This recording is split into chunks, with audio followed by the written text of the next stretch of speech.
तटवर्ती मैदान की बात की जाए तो ये भारत की जो तटरेखा है, तटरेखा मतलब जो सागर के तटवर्ती क्षेत्र होते हैं तो उनसे लगने वाले जो तट होते हैं उनको, या जो किनारा होता है उसी को तट बोला जाता है। तो भारत की जो तट रेखा है वो 6100 किलोमीटर लंबी है। यह पश्चिम में आप देखेंगे कच्छ के रण से,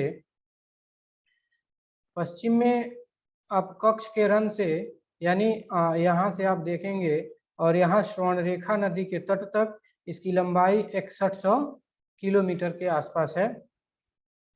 इसे दो भागों में बांटा जाता है, एक पश्चिम तटीय मैदान एवं पूर्वी तटीय मैदान।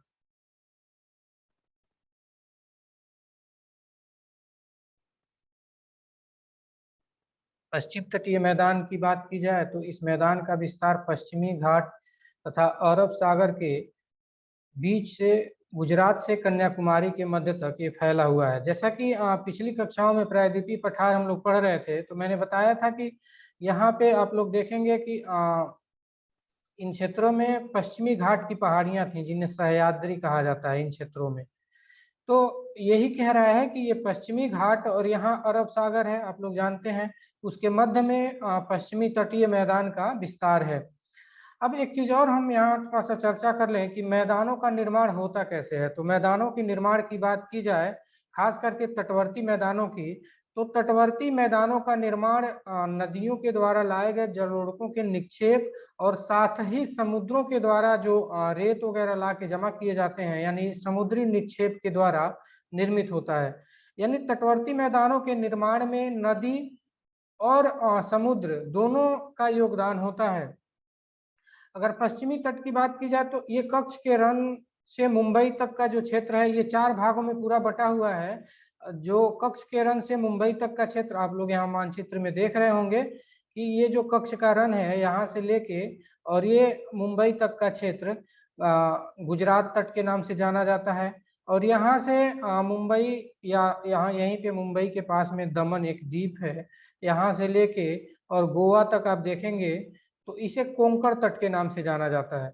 गोवा से न्यू मैंगलोरो तक इसको कन्नड़ या कनारा तट के नाम से जानते हैं, और न्यू मैंगलोरो से आप आ जाएंगे कन्याकुमारी तक तो इसे मालाबार तट के नाम से जाना जाता है।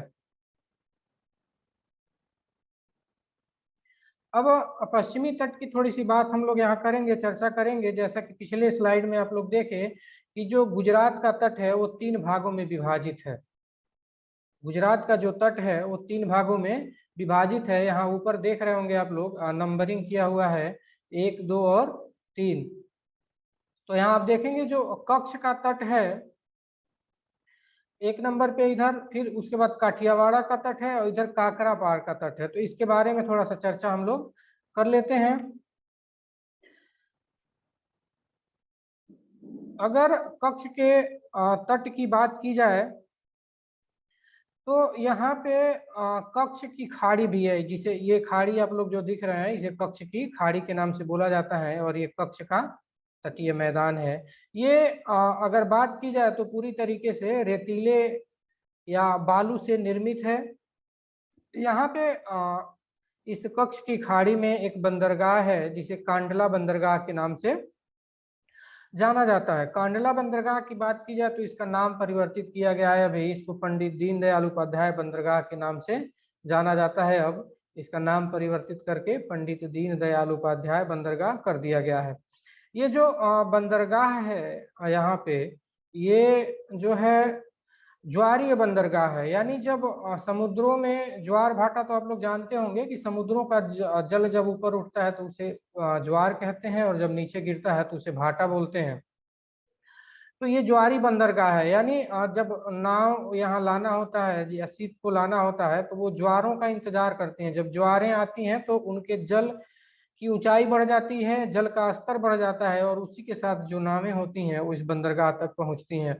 इसे मुक्त मुक्त व्यापार क्षेत्र भी घोषित किया गया है, और इस बंदरगाह से आप देखेंगे तो नमक तथा सूखे मेवों का निर्यात अधिक मात्रा में किया जाता है। एक चीज और मैं बता दूं कि इस बंदरगाह को विकसित किया गया था क्योंकि भारत के बंटवारे के पूर्व भारत का जो पश्चिम के तटवर्ती क्षेत्रों का बंदरगाह था वो कराची का बंदरगाह था। अब चूंकि बंटवारा के बाद कराची पाकिस्तान में चला गया तो फिर एक नए बंदरगाह का यहाँ विकास किया गया। अब इसके बाद जब हम आते हैं दूसरा जो काठियावाड़ा का तट है, ये काठियावाड़ा के तट पे जब हम लोग आते हैं तो यहाँ गिर, मांडो तथा वर्धा की पहाड़ियां पाई जाती हैं। और ये अपरदन के फलस्वरूप यहाँ से नदियां जो पहाड़ियों से निकलती हैं, अपरदन के फलस्वरूप इन क्षेत्रों में मैदानी क्षेत्रों का निर्माण की है जो कि उपजाऊ है। अब यहाँ तीसरी जो आती है काकरा पार का जो तट है, ये वाला हिस्सा जो काकरा पार का तट है, इसे काकरा पार का तट कहते हैं। इसमें नर्मदा, ताप्ती नदियां आके, साबरमती, माही आदि नदियां आके मिलती हैं, जिसके कारण ये वाला जो क्षेत्र है वो अधिक उपजाऊ है। इसके बाद कोंकण तट की बात करते हैं तो कोंकण तट, जैसा कि मैंने बताया कि यहाँ दमन दीव से लेके और गोवा तक फैला हुआ है, इसे कोंकण तट के नाम से जाना जाता है। दमन से गोवा तक महाराष्ट्र तक गोवा के तट को कोंकण तट कहते हैं। यानी महाराष्ट्र का जो तटवर्ती क्षेत्र है वो और गोवा का जो तटवर्ती क्षेत्र है वो कोंकण तट के नाम से जाना जाता है। अगर हम लोग बांट के देखें तो अगर महाराष्ट्र के तट की बात की जाए तो महाराष्ट्र का जो तट है उसके किनारे एक बंदरगाह पाया जाता है, मुंबई बंदरगाह, आप लोग जानते होंगे। ये भारत का सबसे बड़ा बंदरगाह है और इसे भारत का प्रवेश द्वार भी कहा जाता है। और यह जो बंदरगाह है वो सेलसेट द्वीप के किनारे है। अब यहाँ पे एक दो द्वीप पाए जाते हैं महाराष्ट्र के तट पे, जिसमें एलिफेंटा द्वीप, बूचर द्वीप, सेलसेट द्वीप आदि हैं। इसके अलावा एक विशेषता और भी है, महाराष्ट्र जैसा कि मैंने बताया कि सबसे बड़ा बंदरगाह है, साथ ही एक चीज और है कि ये सबसे व्यस्ततम बंदरगाह है। इसकी व्यस्तता को कम करने के लिए इसके दक्षिण में ही इसके थोड़ी दूर पे एक और बंदरगाह विकसित किया गया था कृत्रिम रूप से, जिसे न्यावा सेवा बंदरगाह या उसे जवाहरलाल नेहरू बंदरगाह के नाम से जानते हैं। यह भारत का सबसे आधुनिकतम बंदरगाह है, यानी आधुनिक तकनीकों से लैस बंदरगाह है। और ये इसे कंटेनर बंदरगाह भी कहा जाता है, क्योंकि आधुनिक तकनीक होने के कारण बड़े बड़े कंटेनरों को यहाँ पे उतारने चढ़ाने, सीपों पे उतारने और चढ़ाने की सुविधाएं मौजूद हैं। अब अगर इसी कोंकण के तट पे, कोंकण के तट की बात की जाए तो इसी में महाराष्ट्र तट के बाद गोवा का तट भी आता है। कोंकण के तट में इसका जो प्रमुख बंदरगाह है वो मरमू गोवा बंदरगाह है, गोवा के तट की बात की जाए तो। और जो मरमू गोवा बंदरगाह है वो एक जुआरी नदी के मुहाने पे बना हुआ है। और ये जो मरमू गोवा बंदरगाह है यहाँ से काजू का निर्यात किया जाता है, तो इसे काजू बंदरगाह के नाम से भी जानते हैं। इसके अलावा यहाँ मांडवी, पेरियार, भरतपुजा आदि नदियां गोवा में पूरब से पश्चिम की तरफ प्रवाहित होती हुई बहती हैं। अब इसके बाद आते हैं हम लोग तीसरा जो तट था कन्नड़ तट, यानी गोवा से न्यू मंगलुरु तक का जो तट है इसे कन्नड़ तट के नाम से जानते हैं।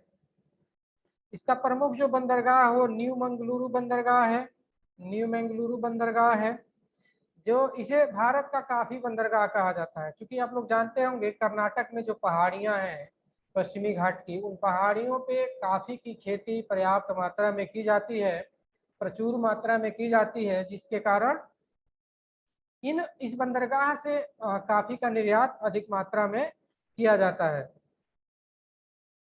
इसके बाद आप आएंगे तो यहाँ देखेंगे कि न्यू मंगलुरु से यहाँ से और कन्याकुमारी तक जो है इसे मालाबार तट के नाम से जाना जाता है, मालाबार तट के नाम से जाना जाता है। ये जो तट है मसालों के लिए काफी प्रसिद्ध है, खास करके गर्म मसाले, काली मिर्च और छोटी इलायची का उत्पादन केरल के तटवर्ती जो पहाड़ियां हैं उन पे की जाती हैं। तो इन तटीय क्षेत्रों में एक बंदरगाह भी है यहाँ पे, कोच्चि बंदरगाह, जहाँ से मसालों का निर्यात अधिक मात्रा में होता है। और इस कोच्चि बंदरगाह को एक उपनाम से भी जाना जाता है, जिसे अरब सागर की रानी कहते हैं, यानी क्वीन ऑफ अरेबियन सी। किसको बोलते हैं? तो कोच्चि को बोलते हैं, कोच्चि जो बंदरगाह है उसको। और इसके तटवर्ती इलाकों में आप लोग देखें तो खास करके नारियल वगैरह की खेती पर्याप्त मात्रा में की जाती है। केरल के तट पर, जो केरल का तट है, यानी आप देखेंगे मैंने बताया कि न्यू मंगलुरु से कन्याकुमारी तक मालाबार का तट है। मालाबार का पूरा तट केरल राज्य के अंतर्गत आता है। तो केरल के तटों पर अनेक लैगून झीलें पाई जाती हैं। अब ये लैगून झीलें क्या होती हैं? लैगून झीलें उन तटवर्ती क्षेत्रों में पाई जाती हैं जहां का तट जो है, किनारा जो है, अधिक कटा फटा होता है। तो कटा फटा होने के कारण, जैसे मान लीजिए यहाँ ये मालाबार तट की बात की जाए, तो यहाँ इसका तट जो है, मान लीजिए ऐसे ऐसे ऐसे कटा फटा हो, तो समुद्र का जल इसमें भर जाता है और रेत से इधर एक तटबंध का निर्माण हो जाता है। तो जो इधर जल भरा हुआ क्षेत्र है वो झील बन जाता है, जिसे लैगून झील का नाम से, लैगून झील के नाम से जाना जाता है। तो इसके केरल के तटवर्ती क्षेत्रों में अनेक लैगून झीलें पाई जाती हैं, जिसे वहाँ के स्थानीय भाषा में कयाल के नाम से जाना जाता है। उदाहरण के स्वरूप आप देखेंगे तो वेम्बनाड झील है, अष्टमुडी झील है, पुन्नामदा झील है। अगर वेम्बनाड झील की बात करें तो यह भारत की सबसे लंबी झील है। सबसे लंबी और बड़ी में अंतर होता है, ध्यान दीजिएगा आप लोग कि जो झीलों की बात की जाती है तो हर जगह आपको नहीं मिलेगा। भारत की जो सबसे लंबी झील है लंबाई में, वो है वेम्बनाड झील। और इस वेम्बनाड झील में एक द्वीप है जिसे बेलिंगटन द्वीप कहते हैं। इस वेम्बनाड झील के बीचों बीच में एक द्वीप है जिसे बेलिंगटन द्वीप कहा जाता है। यह द्वीप जो है नौसैनिक प्रशिक्षण केंद्र के रूप में विकसित किया गया है। और इस बेलिंगटन द्वीप पर जाने के लिए भारत का सबसे छोटा राष्ट्रीय राजमार्ग भी यहीं पर है। यानी केरल से इस द्वीप तक, वेलिंगटन द्वीप तक जाने के लिए जो राष्ट्रीय राजमार्ग विकसित किया गया है, वो राष्ट्रीय राजमार्ग भारत का सबसे छोटा राष्ट्रीय राजमार्ग है, जिसका नाम पहले 47A था, लेकिन अब परिवर्तित करके 966B कर दिया गया है। उस राष्ट्रीय राजमार्ग का जो नाम है वो 966B कर दिया गया है। इसके बाद अष्टमुडी झील है, और उसके बाद पुन्नामदा झील की बात की जाए तो पुन्नामदा जो झील है वो उस पुन्नामदा झील में नौका दौड़ का खेल होता है। केरल में एक बड़ा प्रसिद्ध खेल है नौका दौड़, वो इसी झील में किया जाता है, पुन्नामदा झील में। और इस नौका दौड़ में जो विजयी होता है उसे ट्रॉफी मिलती है, और उस ट्रॉफी का नाम है नेहरू ट्रॉफी। कई बार परीक्षाओं में पूछ देता है कि नेहरू ट्रॉफी किससे संबंधित है, तो आप लोग लगाएंगे परीक्षाओं में अगर आता है तो नौका दौड़ से संबंधित है। यह नौका दौड़ केरल का प्रसिद्ध खेल है जो पुन्नामदा झील में होता है। ये तो मैं बता ही दिया लैगून। इसके बाद आते हैं हम लोग पूर्वी तटीय मैदान। अगर पूर्वी तटीय मैदान की बात की जाए तो आप लोग देख रहे होंगे यहाँ कन्याकुमारी से कृष्णा नदी तक, कन्याकुमारी से यहाँ से आप देखेंगे ये कृष्णा नदी का मुहाना है, यहाँ तक इसको कोरोमंडल तट के नाम से जानते हैं। और कृष्णा नदी से महानदी तक इसे उत्तरी सरकार तट के नाम से जानते हैं। उत्तरी सरकार जो तट है वो आंध्र प्रदेश और उड़ीसा में पड़ता है। फिर इसके बाद महानदी से स्वर्ण रेखा नदी तक इसे उत्कल या कलिंग के तट के नाम से जाना जाता है। अब ये जो पूर्वी तटीय मैदान है, मैंने पिछली कक्षा में जो प्रायद्वीपीय पठार बताया था, तो बताया था कि जो प्रायद्वीप है इसका ढाल उत्तर पश्चिम से दक्षिण पूरब की तरफ है, इस तरह से। तो जो नदियां निकलती हैं खास करके ये पश्चिमी घाट से और ये विंध्य सतपुड़ा की श्रेणियों से, वो नदियां आके बंगाल की खाड़ी में पूर्वी घाट को काटते हुए मिलती हैं। तो यहाँ पे ये डेल्टा का निर्माण करती हैं, जिसके कारण जो पूर्वी तट है ये अधिक चौड़ा और अधिक उपजाऊ हो गया है।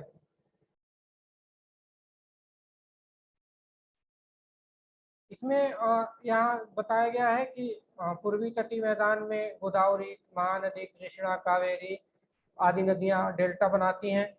उड़ीसा का जो तटीय भाग है उत्कल कलिंग के मैदान के नाम से जाना जाता है, ये बता ही दिया मैंने आप लोगों को।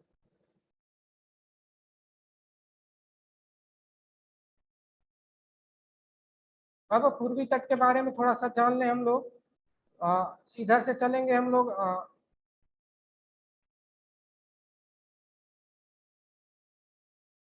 यहाँ कन्याकुमारी से आप देखेंगे, ये कन्याकुमारी है। कन्याकुमारी से कृष्णा नदी के डेल्टा तक इसे कोरोमंडल तट के नाम से जाना जाता है। ये जो क्षेत्र है वो तमिलनाडु एवं आंध्र प्रदेश के, तमिलनाडु और आंध्र प्रदेश राज्य के अंतर्गत आता है।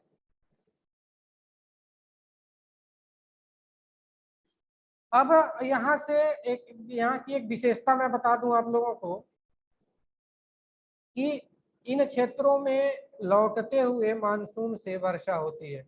कब? दिसंबर जनवरी के महीने में जब मानसून लौट रहा होता है उस समय इन कोरोमंडल के तट पर लौटते हुए मानसून से वर्षा होती है। तो परीक्षाओं में अक्सर पूछा जाता है आप लोगों से कि लौटते हुए मानसून से वर्षा कहाँ पर होती है। तो आप लोग बेझिझक लगाइएगा, लौटते हुए मानसून से वर्षा कोरोमंडल के तट पर होती है। इसे उत्तरी पूर्वी मानसून या शीतकालीन मानसून भी कहा जाता है। तो शब्दों, अब इसके बाद एक चीज और इसमें हम लोग जानेंगे।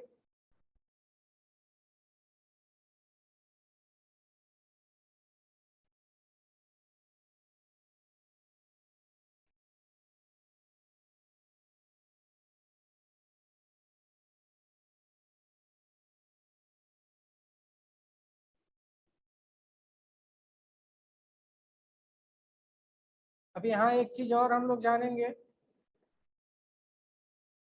आप यहाँ देख रहे होंगे, एक मिनट समय दीजिएगा आप लोग।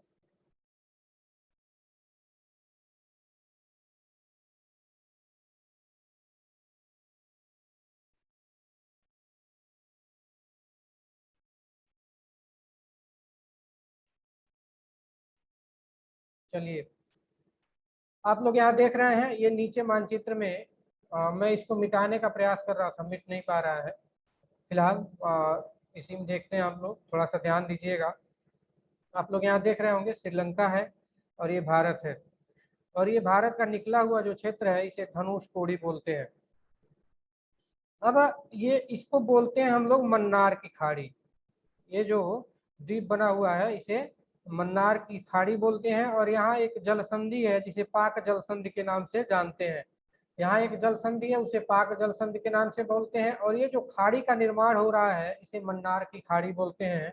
इस मन्नार की खाड़ी में एक बंदरगाह है यहाँ पर, यहाँ पे इसे टुटीकोरन बंदरगाह के नाम से जाना जाता है। इसे भारत का मोती बंदरगाह भी कहते हैं, क्योंकि यहाँ मन्नार की खाड़ी से मोतियां निकाली जाती हैं बहुत अधिक मात्रा में, इसीलिए इस बंदरगाह को मोती बंदरगाह के नाम से भी जानते हैं। और इसी में एक द्वीप है यहाँ पे जिसे पब्बन द्वीप के नाम से जानते हैं, इसे पब्बन द्वीप के नाम से जानते हैं। ये पब्बन द्वीप जो है धनुषकोटी जो है इसी पब्बन द्वीप पे है, और जो है रामेश्वरम भी इसी पब्बन द्वीप पे है। जो रामेश्वरम है जो तीर्थस्थल है वो इसी पब्बन द्वीप पे है। और इस पब्बन द्वीप का अंतिम जो छोर है वो धनुषकोटी है, और इसी धनुषकोटी से राम सेतु का प्रारंभ होता है।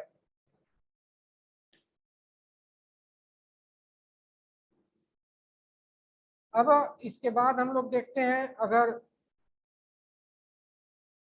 कोरोमंडल तट के बाद अगर हम लोग चले, कोरोमंडल तट में ही थोड़ा सा ऊपर आप लोग आएंगे तो यहाँ पे आंध्र प्रदेश और तमिलनाडु की सीमा पे एक झील मिलती है जिसे पुलिकट झील बोलते हैं। ये भी एक लैगून झील है। इस पुलिकट झील के पास में एक द्वीप है जिसे श्रीहरिकोटा द्वीप के नाम से जानते हैं। और इस श्रीहरिकोटा द्वीप पर आप लोग जानते होंगे सतीश धवन अंतरिक्ष अनुसंधान केंद्र है, और यहाँ पे मिसाइल कह रहे हैं, जो अंतरिक्ष के लिए सैटेलाइट छोड़े जाते हैं उसका लॉन्च पैड है। इसके बाद हम लोग आते हैं, अब यहाँ पे आप देखेंगे उत्तरी सरकार तट, कहाँ से, कृष्णा नदी से महानदी तक उत्तरी सरकार तट है, उत्तरी सरकार तट। अब यहाँ पे एक उत्तरी सरकार तट पे एक झील है, चिल्का झील।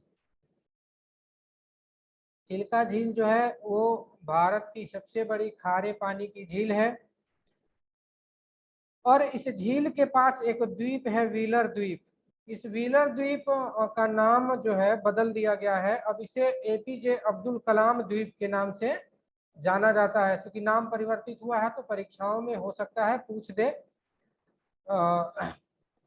तो व्हीलर द्वीप को एपीजे अब्दुल कलाम द्वीप के नाम से अब जाना जाता है।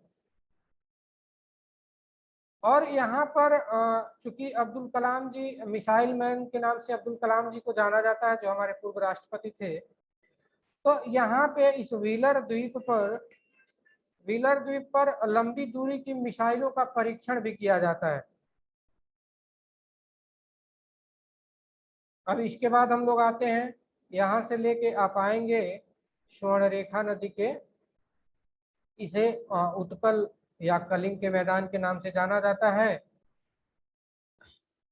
कलिंग का जो तट है। इसके बाद यहाँ पे एक द्वीप है, आप आएंगे थोड़ा गंगा के जो डेल्टा बनाती है उसके आगे एक द्वीप है जिसे गंगा सागर द्वीप के नाम से जानते हैं।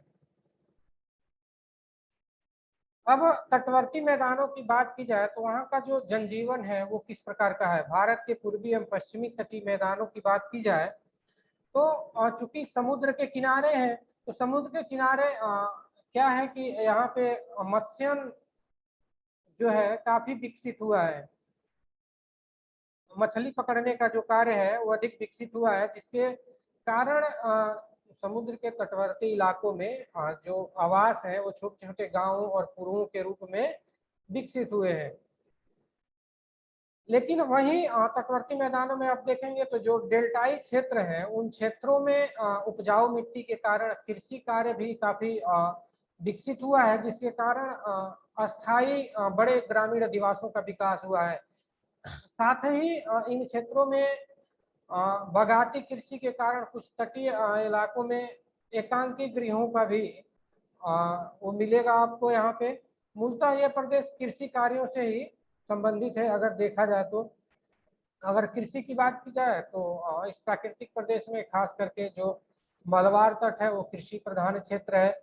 यहाँ व्यापारिक फसलों उत्पादन किया जाता है। इसमें रबड़, कहवा, चाय, मसाले, काजू, केला, नारियल आदि चीज़ों की यहाँ खेती होती है।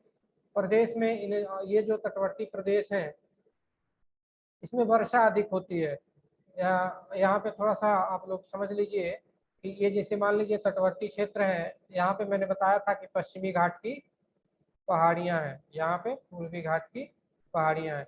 तो समुद्रों से जो मानसूनी हवाएं उठती हैं वो क्या होती हैं, इन पहाड़ों से टकरा के इन तटवर्ती क्षेत्रों में पर्याप्त मात्रा में वर्षा करती हैं। तो इसी कारण से इन क्षेत्रों में सघन वनस्पतियां, सदाबहार वनस्पतियां पाई जाती हैं और बागवानी कृषि भी पर्याप्त मात्रा में होती है। यहीं पे शांत घाटी भी है केरल में, जिसे जैव विविधता हॉटस्पॉट के रूप में विकसित किया गया है। प्रदेश में मैंने बताया कि वर्षा की अधिकता है, इसलिए बागाती कृषि की जाती है। कोंकण का जो तट है वहाँ धान, चारा, रागी, तिलहन की कृषि की जाती है। इन क्षेत्रों में गन्ने की कृषि भी कुछ क्षेत्रों में की जाती है। धान के खेतों के किनारे जो है इन क्षेत्रों में नारियल और सुपारी के वृक्ष लगा दिए जाते हैं। जो तटवर्ती क्षेत्र हैं उनके जो धान के खेत होते हैं उनके किनारों पर नारियल और सुपारी के वृक्ष लगा दिए जाते हैं। और इन क्षेत्रों में मत्स्य व्यवसाय भी काफी विकसित है, मछली पकड़ने का जो व्यवसाय है। साथ ही अगर पश्चिमी तट की बात की जाए तो इन क्षेत्रों में मसालों, विशेषकर काली जो मिर्च है और इलायची है, वो काफी विकसित है। आप लोगों को बताया भी गया था जो प्रायद्वीपीय पठार में कि यहाँ कार्डेमम की पहाड़ियां हैं जो इलायची के लिए प्रसिद्ध हैं, जो छोटी इलायची के लिए। तो वहीं पूर्वी तटीय मैदान की बात करें तो जो पूर्वी तटीय मैदान है, मैंने बताया कि नदियों के डेल्टाओं के द्वारा निर्मित है, इसके लिए उपजाऊ अधिक है, तो यहाँ पे कृषि कार्य अधिक मात्रा में किया जाता है। तो कृषि कार्य अधिक मात्रा में किया जाता है। तो जो कोरोमंडल का तट है, यहाँ पे मैंने अभी बताया कि जो एक कोरोमंडल का तट है कन्याकुमारी से लेके कृष्णा नदी तक का, इसे दक्षिण का अन्न भंडार के नाम से भी जानते हैं। ये जो तमिलनाडु का तट है, इसे दक्षिण का अन्न भंडार भी कहा जाता है, क्योंकि यहाँ पे कृषि काफी सघन होती है और चावल का उत्पादन बहुत ही अधिक मात्रा में होता है। अब इन क्षेत्रों में उद्योग कौन से विकसित हुए हैं, तो पश्चिम तटीय मैदान में कृषि आधारित घरेलू उद्योगों का विकास हुआ है। इनमें काजू, मत्स्य उद्योग, बीड़ी का निर्माण, वन आधारित उद्योग, कागज उद्योग और तटवर्ती इलाकों में जहाज निर्माण का उद्योग भी विकसित हुआ है। पानी के जो जहाज होते हैं, शिप होते हैं, उनका निर्माण तटवर्ती क्षेत्रों में, चूंकि जल के पास ही इनका निर्माण होता है, तो इन उद्योगों का विकास तटवर्ती क्षेत्रों में ही हुआ है।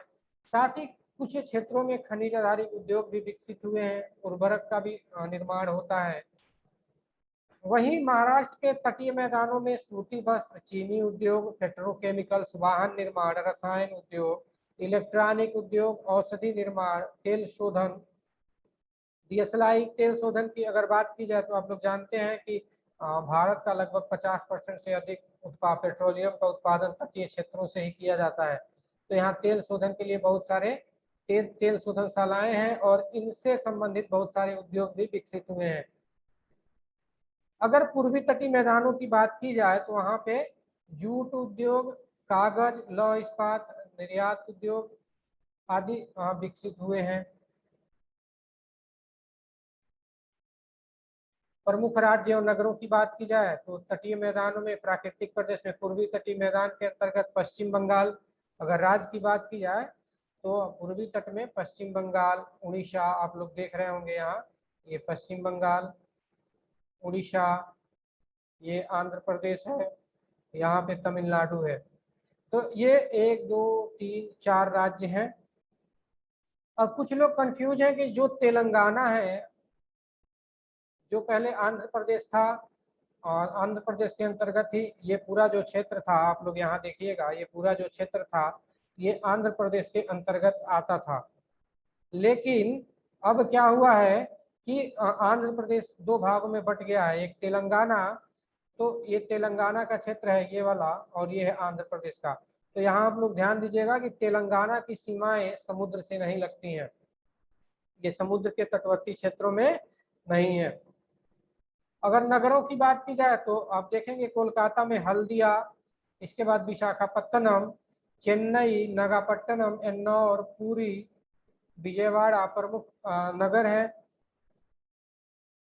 वहीं दूसरी ओर आप देखेंगे तो पश्चिम तटीय मैदान के अंतर्गत गुजरात, महाराष्ट्र, कर्नाटक, केरल, गोवा राज्य सम्मिलित किए गए हैं।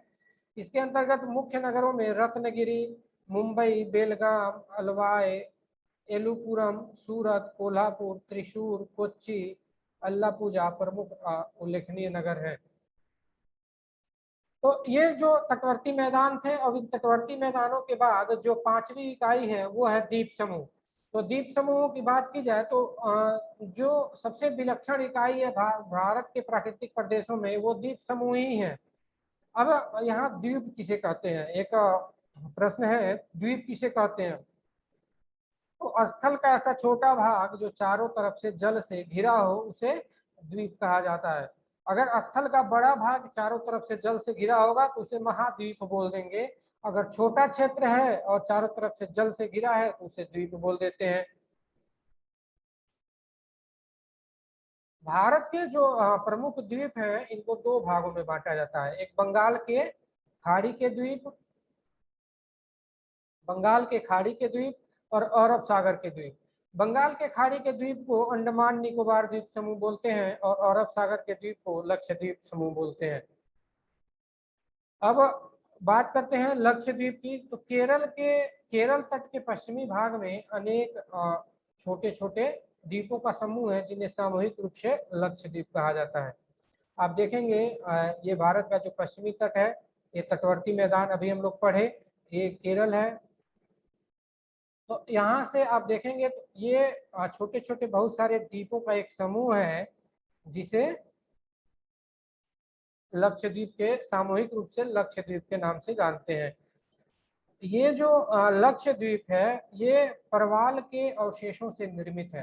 परवाल क्या होते हैं? तो ये एक समुद्री जीव है, छोटे छोटे समुद्री जीव होते हैं जिसे मूंगा भी बोला जाता है। इनके साथ एक एल्गी लगा होता है, एल्गी मतलब शैवाल, इन मूंगों के साथ एक शैवाल चिपका रहता है जिससे ये अपना भोजन ग्रहण करते रहते हैं। ये पीले रंग के शैवाल होते हैं जो प्रकाश संश्लेषण क्रिया के द्वारा भोजन बनाते हैं और खुद भी करते हैं और इन मूंगों को भी भोजन देते हैं। और ये मूंगे जो हैं कैल्शियम कार्बोनेट के बने होते हैं और ये एक जगह पे असंख्य मात्रा में होते हैं। तो इन द्वीपों का निर्माण कैसे होता है? जैसे मान लीजिए सागर के मान लीजिए भारत का तटवर्ती क्षेत्र है, ये सागर, ये तट है और ये यहाँ पे सागर है। तो इन तटों के साथ साथ क्या होगा, ये द्वीप क्या होंगे, धीरे धीरे मूंगे, असंख्य मूंगे एक साथ रहने लगेंगे। तो ये क्या करते हैं, कैल्शियम कार्बोनेट का खोल बनाते हैं और धीरे धीरे एक दूसरे के ऊपर ये विकसित करते रहते हैं। नीचे के मूंगे अगर मर गए तो उनका खोल वहीं पड़ा रहता है, उसके ऊपर नए मूंगे अपना आवास बना लेते हैं, फिर उनके बाद मरने के बाद उनके ऊपर नए मूंगे आवास बना लेते हैं और धीरे धीरे ये जो मूंगे जो अपना आवास बनाते हैं वो सागर के जल के ऊपर आ जाता है जिसे द्वीप कहा जाने लगता है। तो ये जो प्रक्रिया होती है एक लंबी प्रक्रिया होती है, थोड़े दिनों में नहीं होती है जिसे हम देख पाते हैं, इसमें सैकड़ों हजारों वर्षों का समय लगता है। अब अगर इन द्वीपों की बात की जाए, खास करके लक्षद्वीप की बात की जाए, तो आप यहाँ देखेंगे ये लक्षद्वीप है वो 3 चैनलों के बीच में ही पाया जाता है। जो सारे द्वीप है वो 3 चैनलों के बीच में पाया जाता है। इसको थोड़ा सा हम लोग जान लेते हैं। ये 8 डिग्री चैनल है। ये 8 डिग्री चैनल क्या है, तो यहाँ से 8 डिग्री की अक्षांशीय रेखा गुजरती है, इसलिए 8 डिग्री चैनल बोल दिया गया। चैनल मीन्स ये 2 द्वीपों के बीच का जो जल क्षेत्र है। फिर यहाँ 9 डिग्री चैनल आप लोग देख रहे होंगे, यहाँ 11 डिग्री चैनल। अब सबसे पहले हम लोग आते हैं 8 डिग्री चैनल के पास।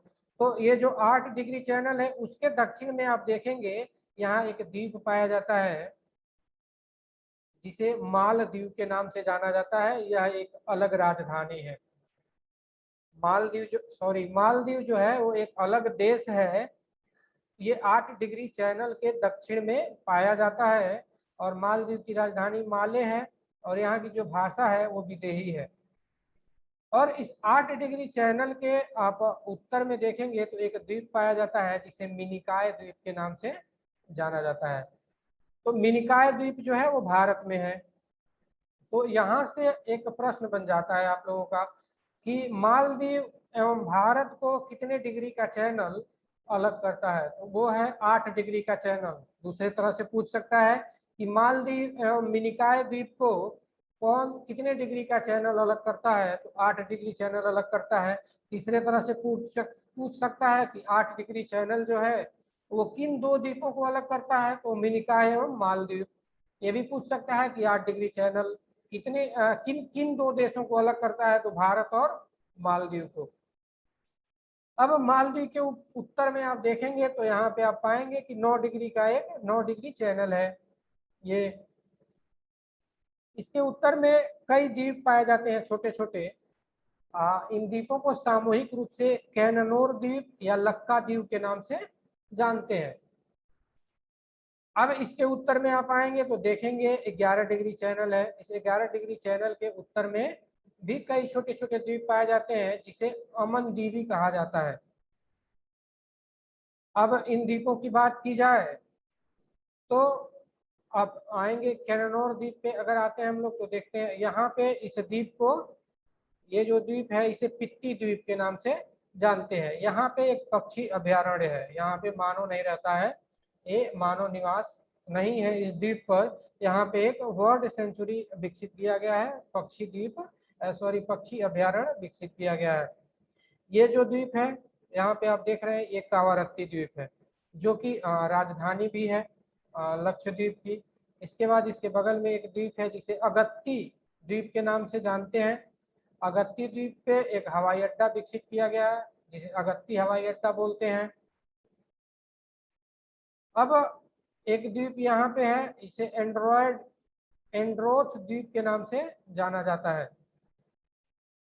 तो ये लक्षद्वीप। इसके बाद हम लोग देखते हैं अंडमान एवं निकोबार द्वीप समूह, ये अरब सागर का द्वीप था। इसके बाद हम लोग अंडमान निकोबार द्वीप समूह की बात करेंगे। तो आप देख रहे होंगे ये भारत है, यहाँ मानचित्र में ये भारत है, और भारत के पूरब में आप यहाँ देख रहे होंगे एक द्वीप है जिसे अंडमान निकोबार द्वीप के नाम से जाना जाता है। अंडमान निकोबार द्वीप के नाम से जाना जाता है। ये द्वीप आकार में बड़े होने के साथ साथ ही ज्वालामुखी क्रियाओं से भी निर्मित है, जो कुछ पहाड़ी श्रृंखलाओं के रूप में है। यानी यहाँ पे आप देखेंगे तो यहाँ के अधिकांश द्वीपें पहाड़ी श्रृंखलाओं के नीचे डूबे हुए भाग हैं। यहाँ पे जो पहाड़ी श्रृंखलाएं हैं वो नीचे डूबी हुई थी, जिनका कुछ हिस्सा ऊपर निकला हुआ है, वो द्वीप के रूप में विकसित हो गया है। लेकिन यहाँ पे दो द्वीप ऐसे भी हैं जो ज्वालामुखी के कारण बने हैं। भारत का जो दक्षिणतम बिंदु है इंदिरा पॉइंट, वो इसी अंडमान निकोबार द्वीप समूह में है। अब यहाँ थोड़ा सा इस पे और स्पष्ट हो जाएगा आप लोगों को। अगर हम उत्तर से चलते हैं तो यहाँ पे आप देख रहे हैं कोको चैनल। कोको चैनल के उत्तर में एक द्वीप है कोको द्वीप। ये कोको द्वीप म्यांमार का हिस्सा है, यानी म्यांमार के कब्जे में है। और इस कोको द्वीप कोको चैनल के दक्षिण में आप आएंगे तो आप देख रहे होंगे यहाँ पे उत्तरी अंडमान के बाद क्रम से आप लोग जब देखेंगे तो आसानी से याद हो जाएगा। सबसे उत्तर में उत्तरी अंडमान के बाद मध्य अंडमान के बाद दक्षिणी अंडमान के बाद लघु अंडमान, इसको लिटिल अंडमान भी बोला जाता है। कहीं कहीं किताबों में आप लोग देख लीजिएगा, लिटिल अंडमान भी बोला जाता है। उसके बाद कार निकोबार, उसके बाद लघु निकोबार, इसके बाद ग्रेट निकोबार। और ग्रेट निकोबार के दक्षिण में ग्रेट चैनल है, जिसे महान चैनल भी कहा जाता है। उसके दक्षिण में इंडोनेशिया का एक द्वीप है सुमात्रा। तो यहाँ से आप लोगों को दो प्रश्न सामान्य तौर पे बन सकता है कि ग्रेट चैनल किन दो द्वीपों को अलग करती है। तो भारत के ग्रेट निकोबार और इंडोनेशिया का सुमात्रा द्वीप। और उत्तर में आप आएंगे तो कोको चैनल जो है वो उत्तरी अंडमान और कोको द्वीप को अलग करती है, यानी भारत और म्यांमार को अलग करती है यहाँ पे। अब जो भारत की राजधानी है पोर्ट ब्लेयर, वो इसी दक्षिणी अंडमान पे है। जो पोर्ट ब्लेयर है वो इसी दक्षिणी अंडमान पे है। कभी कभी पूछ देता है कि अंडमान निकोबार द्वीप की राजधानी किस द्वीप पर है, तो हो जाएगा दक्षिणी अंडमान द्वीप पर है। और इसी पोर्ट ब्लेयर जो राजधानी पोर्ट ब्लेयर है, पोर्ट ब्लेयर पे एक सेलुलर जेल है जिसे वीर सावरकर सेलुलर जेल के नाम से जाना जाता है। और यहीं पे एक अंतर्राष्ट्रीय हवाई अड्डा है जिसे वीर सावरकर हवाई अड्डा कहा जाता है। ये जो सेलुलर जेल है, यहाँ पे काला पानी की सजा होती थी अंग्रेजों के जमाने में। इसके अलावा एक चीज और आप लोग यहाँ देख लेंगे, प्रश्न बनता है कि ये यहाँ पे आप देखेंगे तो दक्कन पास है, तो पूछ लेता है कि दक्कन पास किन दो द्वीपों को अलग करता है, तो दक्षिणी अंडमान एवं लघु अंडमान को अलग करता है। इसके बाद 10 डिग्री चैनल है यहाँ पे, तो 10 डिग्री जो चैनल है वो लघु अंडमान एवं कार निकोबार को अलग करता है।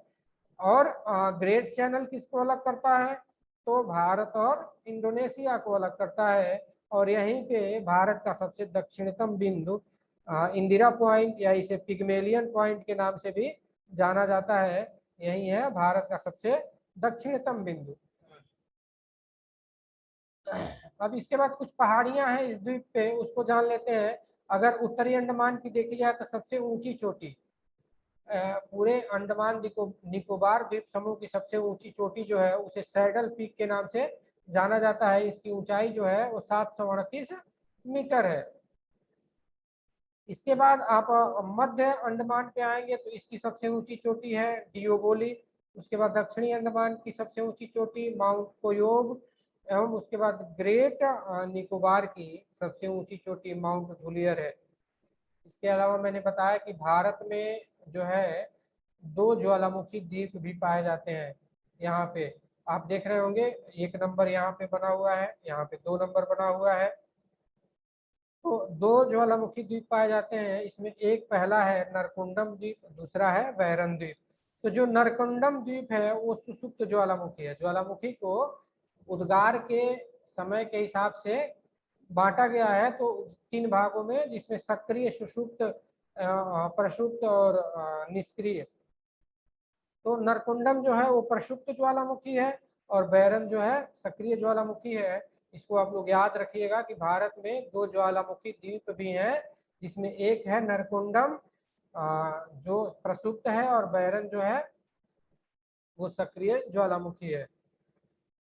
अब अंडमान निकोबार द्वीप जो है इसके कुछ, इसमें बहुत सारे द्वीप और भी पाए जाते हैं। लगभग 572 द्वीप अंडमान निकोबार द्वीप समूह में पाए जाते हैं, लेकिन सारे द्वीपों को पढ़ना संभव नहीं है।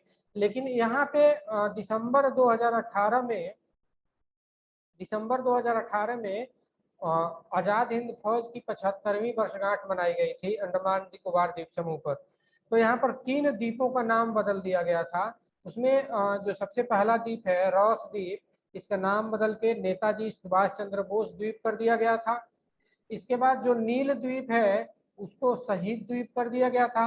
और तीसरा हेवलॉक द्वीप जो है उसे स्वराज्य द्वीप कर दिया गया था। इसको आप लोग याद रखिएगा, किसी भी परीक्षाओं में इसको पूछ सकता है। इसके बाद अंडमान निकोबार में कुछ जनजातियां भी पाई जाती हैं। तो आप देखेंगे कि यहाँ पे अंडमानीज, निकोबारीज, सेंटिलीज, सैम्पेन, ओंग और जारवा जनजातियां पाई जाती हैं। जारवा जनजाति काफी चर्चा में भी थी पिछले कुछ समय में। क्यों चर्चा में थी, तो एक जो विदेशी पर्यटक थे बंधु, वो इन जारवा जनजाति के क्षेत्रों में प्रवेश कर गए थे अतिक्रमण करके। तो ये जनजातियां बाहरी समाज के लोगों को एक्सेप्ट नहीं करती हैं, तो उन लोगों ने क्या किया था, इनको तीर धनुषों से मार दिया था, इनकी हत्या कर दी थी। एक प्रश्न और बनता है कि जो भारत का सबसे अधिक वन्य जीव अभ्यारण्य कहाँ पे है। अगर प्रश्न बन जाता है कि भारत का सबसे अधिक वन्य जीव अभ्यारण्य कहाँ पे है, तो भारत में सबसे अधिक वन्य जीव अभ्यारण्य है अंडमान निकोबार द्वीप समूह पर, और इनकी संख्या है 97। और यहाँ पे राष्ट्रीय पार्क भी हैं, 9 राष्ट्रीय पार्क हैं, जिसमें 2 महत्वपूर्ण है, महात्मा गांधी मैरीन राष्ट्रीय पार्क एवं रानी झांसी राष्ट्रीय पार्क। अब द्वीपों के जनजीवन की बात की जाए तो आप स्वतः ही अनुमान लगा सकते हैं कि इन द्वीपों पर जनजीवन कैसा होगा। तो भारतीय द्वीपों पर यद्यपि आप देखेंगे तो जनसंख्या काफी कम आवास करती है, निवास करती है, किंतु जहां एक और लक्षद्वीप की जनसंख्या घनत्व तो बहुत अधिक है, वहीं अंडमान निकोबार द्वीप समूह का जनसंख्या क्या है, काफी कम है। ऐसा क्यों है कि अंडमान निकोबार द्वीप की बात करेंगे तो वहाँ के जो द्वीप है वो क्षेत्रफल में बड़े बड़े हैं, और साथ ही लक्षद्वीप जो है वहाँ के जो द्वीप है वो छोटे छोटे हैं। और लक्षद्वीप के जो द्वीप है उसमें कुछ गिने चुने दो चार जो द्वीप है उसी पे मानव निवास के रूप में बनाया गया है। बाकी अंडमान निकोबार द्वीप पे अधिक द्वीपों पे लोग रहते हैं। इन द्वीपों पर आदिम जनजातियां क्या करती हैं, आदिम जनजातियां निवास करती हैं। अभी मैंने बताया कि जारवा, सेंटिलीज, अंडमानीज बहुत सारी जनजातियां हैं। अगर कृषि की बात करें तो अंडमान निकोबार द्वीप समूह में मुख्य रूप से चावल की खेती की जाती है। इसके अतिरिक्त मक्का, ज्वार, बाजरा, दलहन और भी बागायती खेती की जाती है। इसके अलावा नारियल की खेती की जाती है। लेकिन इन क्षेत्रों में जो कृषि है वो पिछड़ी अवस्था में है। और दूसरी ओर आप देखेंगे तो लक्षद्वीप में मत्स्य का कार्य अधिक किया जाता है, यानी मछली पकड़ने का कार्य जो है वो अधिक किया जाता है। उद्योग धंधों की बात की जाए तो इन क्षेत्रों में उद्योग उतने विकसित नहीं हुए हैं, लेकिन कृषि उत्पादों से संबंधित उद्योग एवं मत्स्य से संबंधित उद्योग यहाँ विकसित किए गए हैं। यानी मछली पकड़ के उनको प्रोसेस करने का, यानी सुखाने का और भी जो भी तरीका होता है उनका, वो यहाँ किया जाता है। इसके अलावा सागर से मोती और भी रत्न आदि जो है वो प्राप्त करने के लिए यहाँ कार्य किया जाता है। इसके अलावा आप देखेंगे अगर नगरों की बात की जाए इन द्वीपों में, तो मिनिकॉय, पोर्ट ब्लेयर आदि नगर अवस्थित हैं। लक्षद्वीप, अंडमान निकोबार द्वीप समूह जो है वो केंद्र शासित प्रदेश के अंतर्गत आते हैं, ये तो आप लोग जानते ही होंगे। प्रमुख राज्यों की बात की जाए तो ये केंद्र शासित प्रदेश के अंतर्गत आते हैं, जिसमें आप देखेंगे मिनिकॉय, पोर्ट ब्लेयर जैसे नगर अवस्थित हैं इन क्षेत्रों में। लक्षद्वीप एवं अंडमान निकोबार दोनों ही क्या है, केंद्र शासित प्रदेश हैं। तो ये टॉपिक जो है भारत के जो भौतिक प्रदेश हैं वो यहीं समाप्त होता है। अब हम लोगों को अगला जो टॉपिक है वो उत्तर प्रदेश के प्राकृतिक प्रदेश के बारे में पढ़ना है।